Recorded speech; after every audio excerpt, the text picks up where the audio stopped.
Are you a leader in customer success, pre-sales, professional services, support? Do you work behind the scenes and roll up your sleeves to make sure that customers are happy? Renew. Then this is for you. Welcome to the GSD Podcast. Welcome to the GSD Podcast. Getting it done. Services, success, and software. We'll talk with the pros that have been in the trenches, getting service teams off the ground, launching new types of groups to service customers, or running agencies that don't have a product attached to it. For the pros, by the pros. This is the GSD Podcast, and this is your host, Jeff Kushmerek.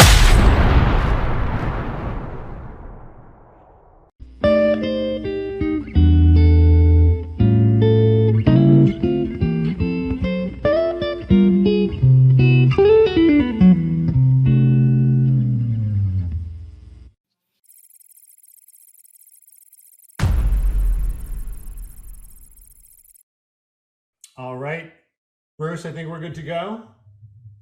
All right, I'm joined here by Bruce Daley of S&P Global 451 Research, which, if people aren't aware, was when I was coming up in the software ranks, that was sort of the, was it a boutique? I just felt it was like there was better information coming from the 451 back in the day. So, well, we were hot. That's why we were Yeah. called 451, and now yeah. exactly.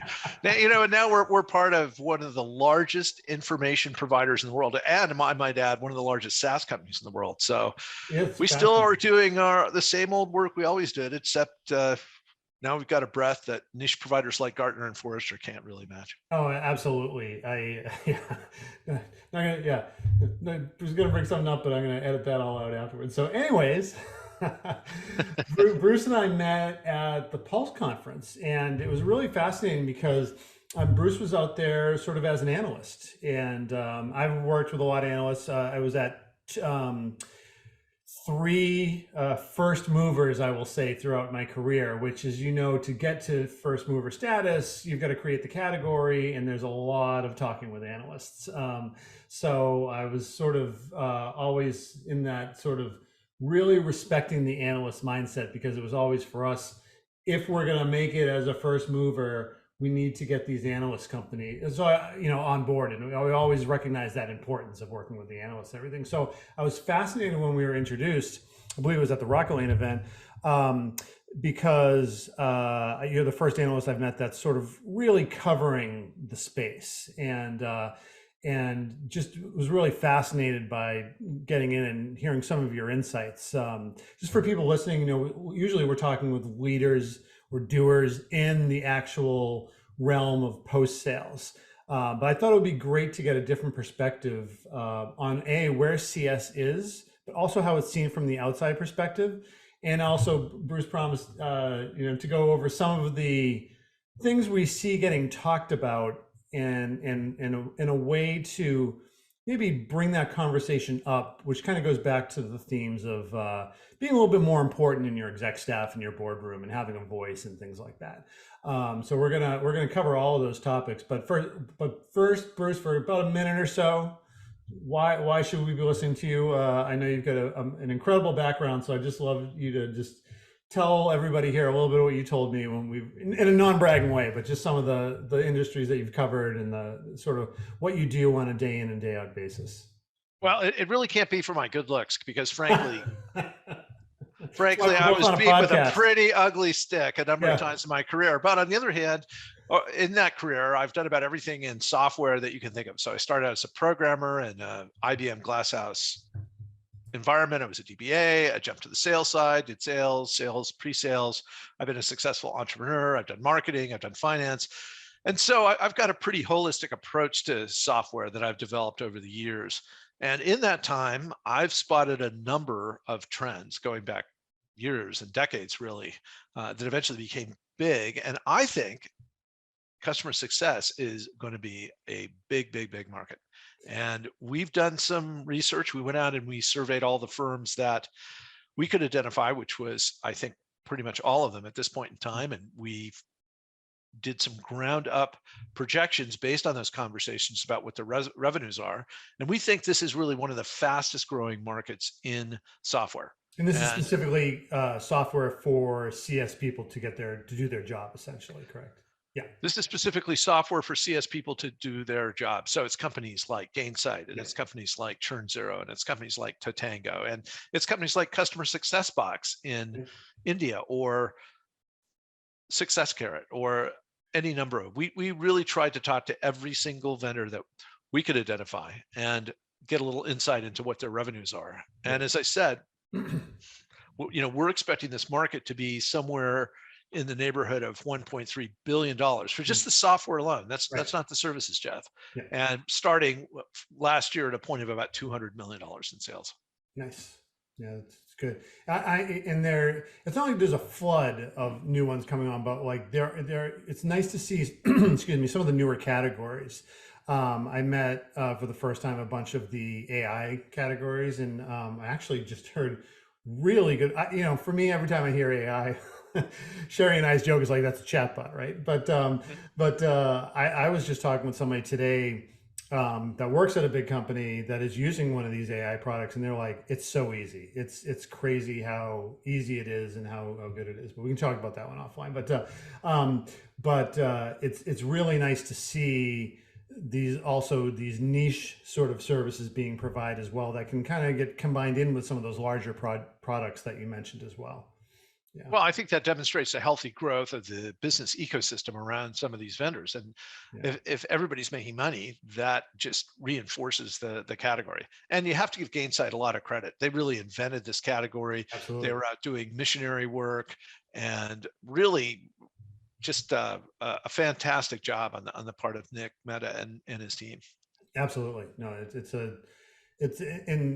it was all spreadsheets before that, right? And but there was none of that playbook and you should go do X, and it's hard to think well, actually I know, because some of the work I do, like what that looks like if you don't have that stuff installed. You just don't know what to do on a day in and day out basis. You're usually pretty overworked.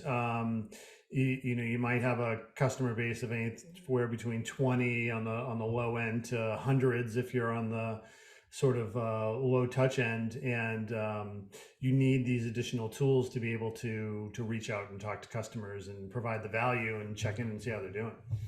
Yeah. Well, it's interesting you mentioned that, Jeff, because my viewpoint is informed by not only conversations that I have with customer success leaders within S&P and outside, but also I was working for a high-tech startup, and I saw the transition take place in it, where it would have been a startup that had taken over a decade to start up. And so it had a pretty substantial install base. And what I saw when I was there is that even though the company had a really good grasp of demand generation, and they really had that down, at the end of the quarter, they would go to the customer service manager and say, we really need to bring this renewal in. It's going to make the difference between us making our numbers and not. Yeah. And what I saw is that over time, he started recruiting a different kind of person. That he really started recruiting someone who had some social skills, and someone who was able to do account management, and someone who was interested in the business side. Really, he was starting to hire customer success managers without, in fact, titling them that way. And then I also got involved in a project where we went on the back end, and there was a SQL Server database in the sky that was keeping track of all of the times people use the system, and working with that was very painful. And so I saw, based on that experience, that not only is there a need for customer success in general, but also a need for customer success tools that are purpose-built for the process. Now, as I've gotten more and more into it, I haven't really seen anything that would indicate to me that that isn't the case. That as long as software in particular, and the economy as a whole, goes towards subscription business models, it's just going to become more and more important. And I think Sandy Lynn over at Skilljar, right? She had a great quote where she talked about, well, customer success is responsible for most of the business. It owns the brand, and it owns the relationship with the customer. So why aren't we earning a seat at the table? And I've got some answers for that, to be honest. This is great because we chatted about this before. We'll give a more sanitized version of it, but it's true. And I'd really like to hear that from. And I'm not going to do my leading the witness. I definitely have a certain perspective on it, but I'd love to see from you coming in from the outside, sort of what you think is causing that, because it's a big issue amongst all the CS leaders that I talk to. Well, it's pretty simple in my estimation. So customer success managers as a whole and leaders as a whole, they tend to have a remarkably consistent personality. They tend to be agreeable as people. They tend to be extroverted, and they tend to be conscientious. Yeah. And highly empathetic. Yes. And very empathetic. That's a very good point. That's a constituent component of being a successful customer success manager. What they need to develop in, or they need to grow in, is the idea of taking responsibility for revenue. And I think ultimately, at the end of the day, if you have a subscription business model, and let's use Taco Bell as an example, Jeff, right? Because you heard about Taco Bell's Taco as a Service subscription, right? Where for a monthly fee, you get a Taco Bell taco every day if you want one, right? And now I'm not going to question the diet, that diet choice, but certainly what's someone at Taco Bell is going to have to manage that process once it achieves a scale like Panera Bread. Panera Bread makes millions of dollars from their coffee club subscription service, and no reason to think that Taco Bell won't either. But at some point, their CS leaders have to be willing to step up to the plate and say, I will be responsible for this chunk of revenue. I will sign my name in blood, which means if we don't bring in the revenue, I get fired. And I think the people that are willing to do that generally are not agreeable, and they might be conscientious. The main argument seems to be consistent, that they don't want to ruin their relationship by clouding it up with business, which I laugh at, because it's like you're working for a job. They what I mean? It's like, it's not the local knitting club. So yeah. Well, a lot of people went into customer success because they didn't want to be salespeople, right? And that's certainly understandable. But I don't know about you, Jeff, but I tell my kids, if you want to be in business, you have to sell. Now, there are a lot of other things in life you can do that don't involve business, but in business, you're always going to be selling something. If you're a VP of customer success, for example, you've got to sell the idea that your function is valuable to the executive team. And how you do that is, in my experience, is with revenue. If you're not producing revenue to a company, you're the cost center. So, exactly.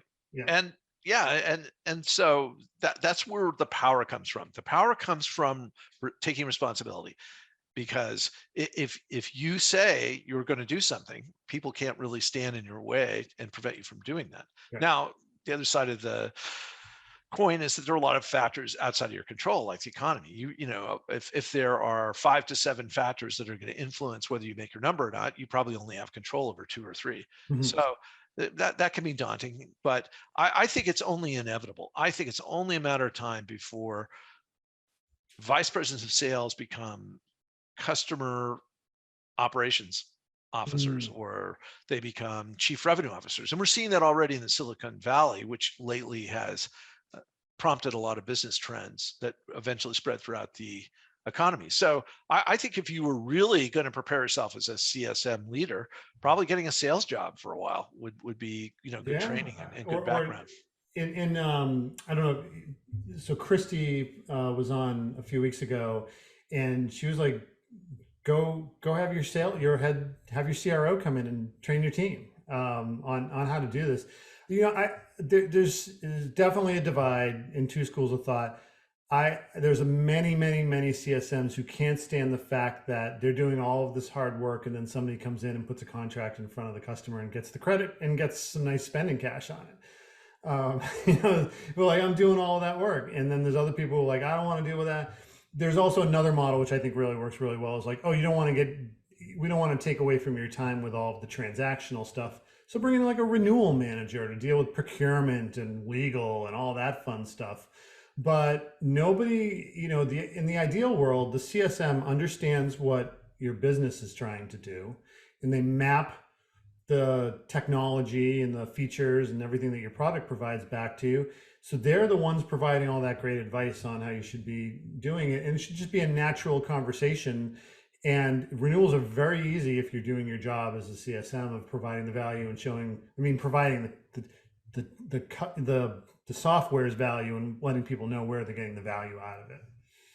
Right. But as you know, people really only pay you for two things. They pay you for things they can't do, and they pay you for things that they don't want to do. Right. So the art of being a CSM isn't getting a renewal from a customer where everything's going well and it's going smoothly. It's getting a renewal from a customer where things are going badly and where there's hurt feelings and there's missed opportunities and there's undelivered promises. So that's really where the CSM earn their salt in my estimation. It's turning around accounts like that. And if they're going to take revenue responsibility, a huge aspect of that is qualification. There are going to be accounts that you're not going to be able to turn around no matter what. Right. And that might have to do with the economy. That might have to do with the culture of the company. That might have to do with factors that are entirely outside of your control. And in that case, you really need to just say, well, we can't save everybody. You have to do kind of an arbitrage and say, this is a customer that's just not going to contribute to revenue. They're not going to renew no matter what we do. Right. So if we have a good relationship with them or not, at least from an economic situation or standpoint or view, it may not be all that important. We may want to fire them as customers. Mm-hmm. Yeah, some of the smartest companies, or I'd say almost smartest boards I've seen, when they come in at a certain phase of the company and they see, all those first batch of customers that signed up, and then suddenly you raise your prices or, whatever, suddenly you are not the same company that you were 2 or 3 years ago. And to draw that line and say, these customers are not your ideal client anymore, and we're not going to count that as churn. So send them a nice email if they want to, or whatever.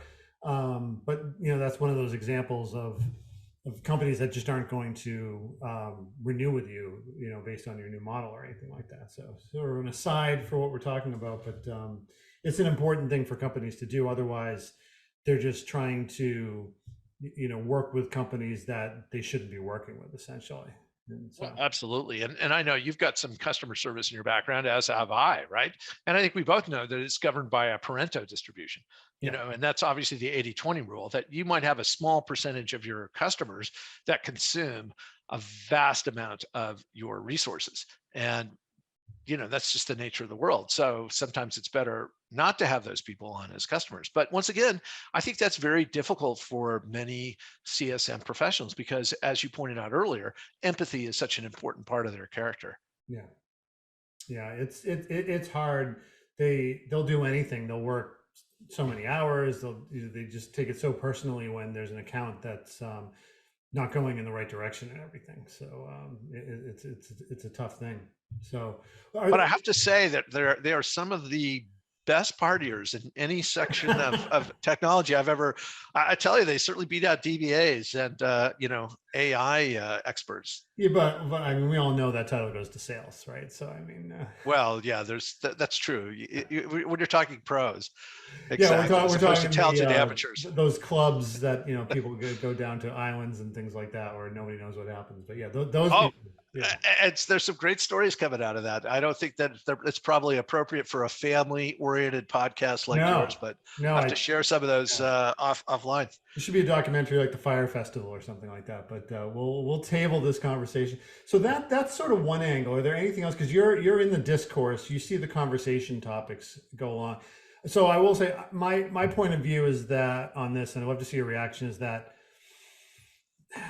there's two things. First of all, you don't see developers on LinkedIn saying developers need to develop more. And you don't see salespeople saying, hey, you really need to sell more. And I feel like a lot of the discourse on LinkedIn is sort of, or in all the communities, is like restating some of the basic facts over and over again, versus let's talk about some of the topics that could get you your board level things and your equivalents and things like that, so that you can be more valued as an organization inside your company. Well, it's interesting you say that. I have a webinar that I'm doing with HighSpot in a couple of weeks, and it's about speaking to the C-suite. Because what I find, and this is based on my own experience, I'm sure you've had it as well, when you have profit and loss responsibilities, you just really look at the world in a fundamentally different way. Absolutely, yeah. Because you have the bit in your teeth. You've signed up for that responsibility of keeping the organization going. And so as a consequence, I think there's a big gap between understanding what's important in the C-suite and how they think about things and how they approach their jobs. And I see there's a real gap unless you've actually had that opportunity either to interact with the C-suite a lot, like I have as an analyst, or just as part of your natural progression in your business career. And I would say that is probably, now that you mention it, the most immediate tactical deficiency that I think a lot of CSM leaders display. And that is that inability really to express what the C-suite is looking for. And that's usually in the form of numbers. That what they're usually looking for is, how does this impact top line revenue? Or how is this going to lower my expenses so that I improve my profitability? And sometimes, occasionally, the conversation veers into cash flow, but I think that's a little unusual. But at the same time, I think if closing that gap is going to help a lot of ambitious CSM leadership earn a seat at the table. Absolutely. We'll make sure we'll put the link in the show notes and make sure I publish this faster so we can get that out there. No, I'd appreciate that. Thanks. It's funny because just one of the, like, do this, don't do that, or eat this, don't eat that. Like, I see this conversation happening all the time that I'm going to say, and then I try and direct them into what you're just basically saying. I see, I have a lot of customers complaining about this feature. Let's just be real easy. That's something I'll ever understand for startups. There's no change password feature. Oh my God, when are we going to have the change password feature? When is this going to happen? Now, this is exaggerated, and there's obviously probably a bigger feature that's out there, but everybody needs a password in SaaS. So, and then that becomes it. And it's just this sort of constant sort of like, alerting that's going on versus saying, we have accumulated, all of our customers' feature requests. And if you looked at our largest customer that everybody looks at, and we do a lot of things to get them renewed, let's say they're at 200 ARR, we built these features for them to go do. But guess what? We found these, 17 customers that are paying us 50K ARR per year, and they're all looking for the change password, and that could be at a loss because we're not going to have that. And I'm no math major, but 17 times 50 is more than 200. So, and having that conversation, then that will get that feature a lot faster up in the prioritization land if there's a financial impact that you could possibly lose that much ARR because you're missing feature sets. Well, you raise a really good point. You want to support all your arguments with numbers, and numbers in themselves may not be as convincing as a narrative, as a story. Well, we have a lot of clients who want this, one customer wants that. If you add them all together, they're more valuable than the one client. That's the narrative. But if you can back that up with hard numbers, because let's face it, there's a lot of narrative in our society. And if you can provide evidence that shows that your narrative is in fact bears at least a nodding relationship with reality, that's always going to be much more persuasive. Because and by the way, and I'm sure you discovered this in your career, there's a difference between telling somebody something and showing them it. Yes. And people are much more convinced when they see something with their own eyes than they do hearing what you say, because to a lot of extent, it's your credibility and the faith people have in you determines whether or not they believe you. And so that's a good point. Yeah. If you're going to raise it to, a high level, then, put a little deck together and show the data points, list the company names, have a nice little couple graphs. I call that argument like the long tail of feature requests, because it's in that long tail data where a lot of these sort of things happen and things like that. Good news, as you've probably seen, is that, and this might be a segue here, is there's a lot of investment into CS ops now to be able to find these types of things. I was trying to think of another category. Well, I guess RevOps carved the way on this. That's my only smart move smart conversation point on that one. But yeah. Well, Jeff, if you think about it, that's a sign of the market maturing. Mm. Because if companies are depending on their efforts to keep the company in business, that's when they start to invest in operations. When they say, we really have to have this running on a periodic basis because we're relying on it for reporting, or just to keep the lights on and the doors open. So Yeah. that's a good data point for me to understand that as CS ops become more important, then obviously that's just a reflection of how important CS is. Yeah, no, it's really blowing up. There's a quote that I always cite from Nick, actually, who's I think it's if I could paraphrase, all these new CEOs are asking me what the first hire should be in CS, and I always tell them CS ops. Now that's not my answer, but you definitely do need it at a certain point in time and everything. So it's just not the first hire, I think. But anyways, yeah. I think your first hire is a consultant, somebody who can help you plan out your strategy and lay out here's the path you need to follow. You need someone who's done it before. So that would be my I do first not hire. pitch my services on the podcast, but there are many good consultants out there that could find that for you. But there is something to be said about setting up an organization correctly for the first time and then bringing in other people to do that. But that's that. Not to belabor that point. So, what are some of these other trends that you're seeing as you're sort of diving deeper into this market, or just things that were either pleasantly surprised or really made the eyebrows raise?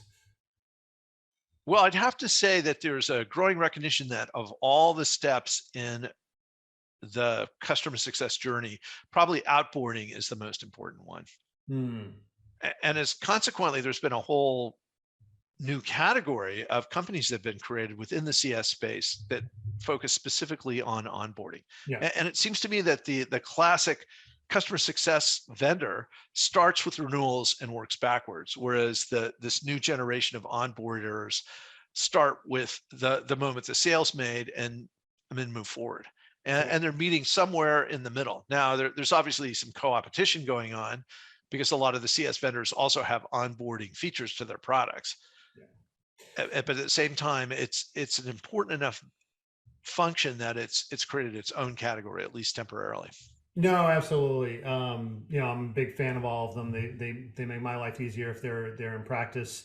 Um, tagline that I always say is retention starts in implementation, and that's it's super important because you go through all the everybody loves the first date, and then you go to contract and everything, and then if you show up with implementation, and I see this with like some of the companies I work with, and then they've hired a vendor to install like their Zendesk or something like that. You show up, terrible process, charging you for every meeting, like just all these practices that I just like, oh my God, I can't believe this is happening.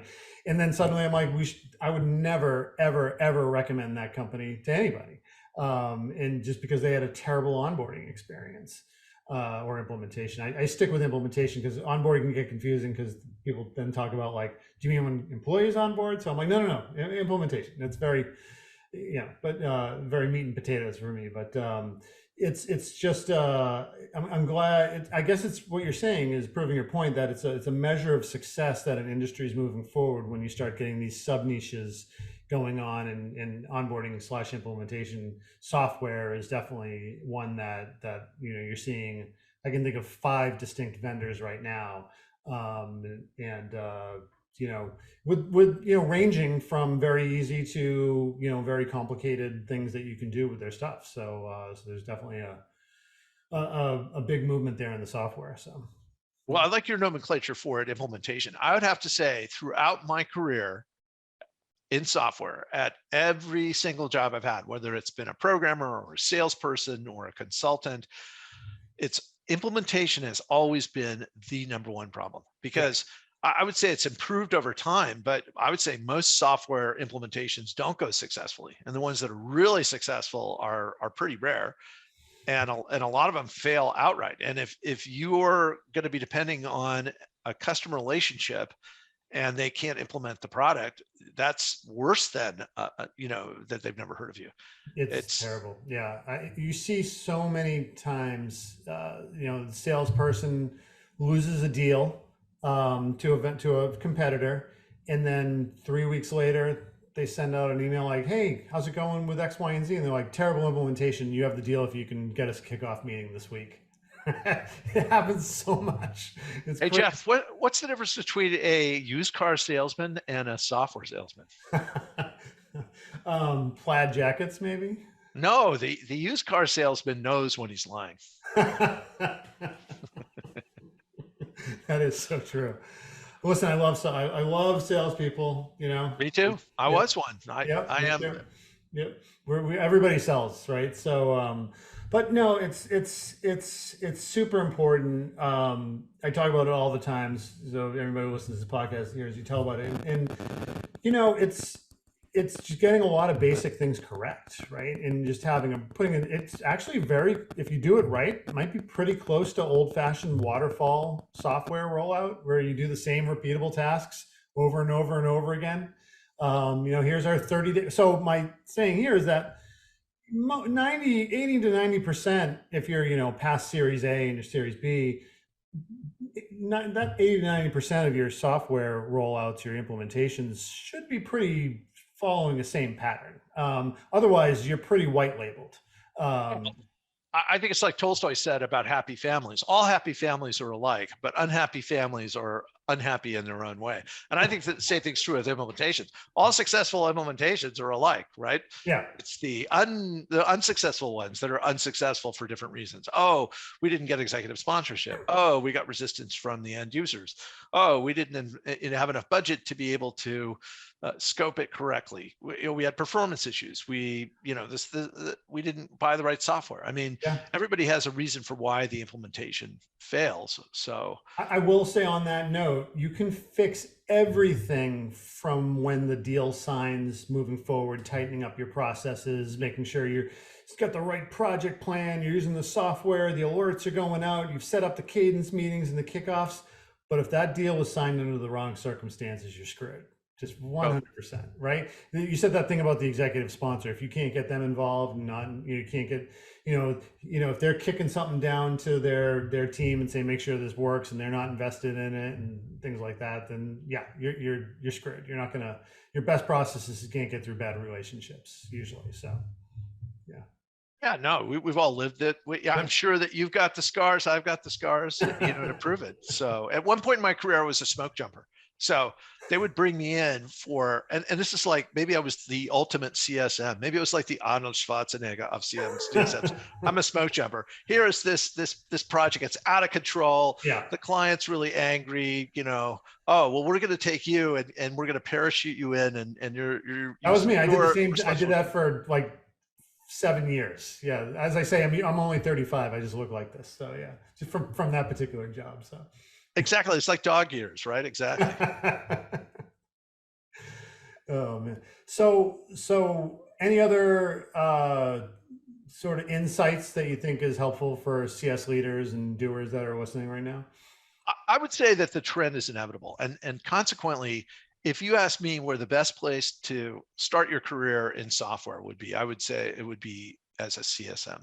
I think the future is just really bright and really broad for the people in that. Now, it's a difficult job and there's a lot of frustrations day to day. Organizations don't change as fast as technology. So it's going to have its share of frustrations. But I think in the long run, this is where the next generation of CEOs is going to come from. That I think in a number of years' times, you're going to see people who are running entire organizations who got their start as CSMs. And so I would say stick with it and be patient. And as we can end with this, as Mark Benioff said, you underestimate what you do in a year, but you underestimate what you do in 10 years. Actually he said you overestimate what you could do in a year and you underestimate what you can do in 10 years. No, that's a way of looking at it. That is correct. Well, let's do this. Let's wrap on a fun note. Winter's coming, because this is my previous pandemic question. What's your big winter initiative that doesn't involve looking at software companies in CS landscapes? I'll be teaching skiing at Taos, New Mexico. So. Oh my God. Wow. Yeah, which is one of the best ski areas in North America. So I'm really psyched about that. I will be there on the slopes helping people learn to be better skiers. Yeah, I've never skied. Well, hey, you're talking to the right guy. You've seen my size. You don't want me falling over on skis. It's just not a good thing. So, well, that's your responsibility. We're talking about taking responsibility. I don't take any responsibility for that. I'll hold on to that little tow rope that my daughters all learned from. I think that's about I will cross country ski, but there's a certain equilibrium situation going on that I don't want to mess with. The knees and the back, Bruce. It's just since I'm an old man. Jeff, I'll get you up and down the slopes. I promise. In return for being a guest on your podcast again, I'd be honored. Wow, now I can get all the cool snow gear. I'm looking. That would be amazing. Yeah, that would be great. Well, so hold on 1 minute. Well, thank you so much. We'll put a link to your LinkedIn and a link to your speech. I was going to say speech, but your webinar that's coming up on talking to the board level, and we'll go from there. We'll get the right title in there and everything. So just hold on 1 second and we'll wrap up, and thanks again. Thank you for having me.